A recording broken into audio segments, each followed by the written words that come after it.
சென்னையை அடுத்த அம்பத்தூரில் அமைந்துள்ள சேது பாஸ்கரா மெட்ரிகுலேஷன் பள்ளியில் சர்வதேச யோகா போட்டி நடைபெற்றது.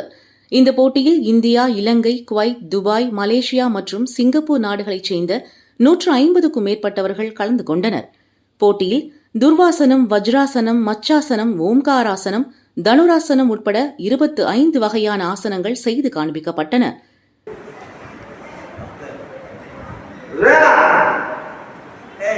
4 வயது முதல் 76 வயது வரை உள்ளவர்கள் போட்டியில் ஆர்வமுடன் கலந்து கொண்டனர்.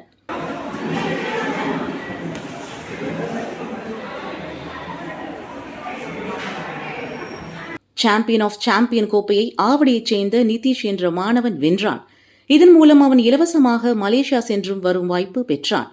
போட்டியில் வெற்றி பெற்றவர்களுக்கு கோப்பையும் சான்றிதழ்களும் வழங்கப்பட்டன.